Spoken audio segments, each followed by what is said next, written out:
So, just so that way it's understood, do you know what a few of the things you are not allowed to accept if you have any desire of being any type of freelance private investigator?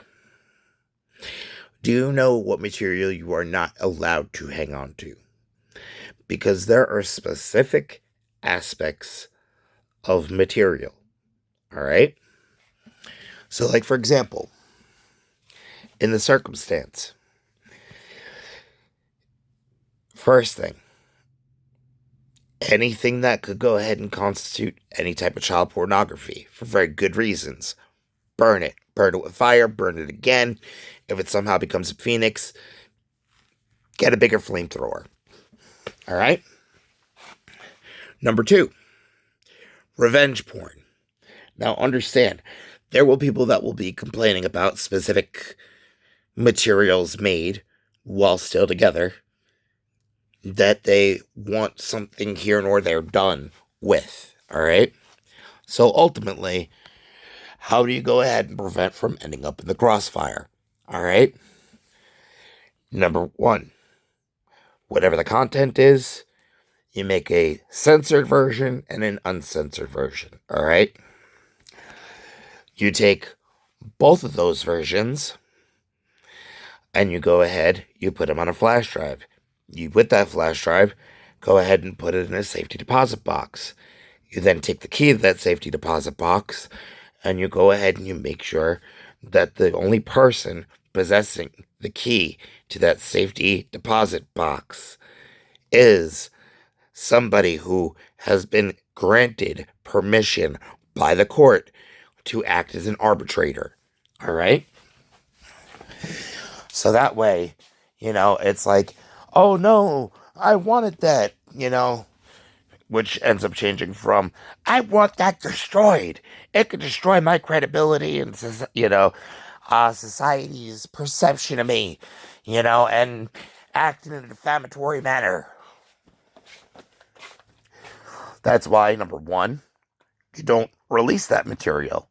Number 2, if it was something that could be considered a commissioned art piece, you don't want to go ahead and allow it to be weaponized. So ultimately, by doing that, the court is the gatekeeper. Ultimately, the arbitrator acts as the hostage negotiator. Ultimately, it's the court's job to make sure, all right, what's the final decision on that? And ultimately, until it's unanimous consent, nothing gets destroyed. All right? So that way, that once the final decision, and not coerced decision, actual decision, ends up being presented, then the court monitor, the person holding the key, the gatekeeper, can go ahead and go to said safety deposit box and say, all right, got the order to destroy it? Okay. Or, oh, in the, division of assets, it was established that one party or another didn't want it destroyed, but actually wanted it to kind of encapsulate a moment in their youth that they wanted to be able to immortalize their perception of their youthful grace and beauty. All right. Or, oh, so ultimately the court monitor, the final, actual decision ends up being they don't want this uncensored version, they just want the censored version so that way they could still be able to encapsulate that moment in time of their youth, or they want the uncensored version because they think it's absolutely ridiculous, wondering why everybody would be such a prude. Whatever the circumstances, understand there are ways to go about it that do not run afoul of the law, that courts find acceptable because of the factor of understanding that when people end up having their opinion of right, who's in the right and who's in the wrong, and the way things should be handled, Everybody wants to go and pretend like they're above what the judge would order.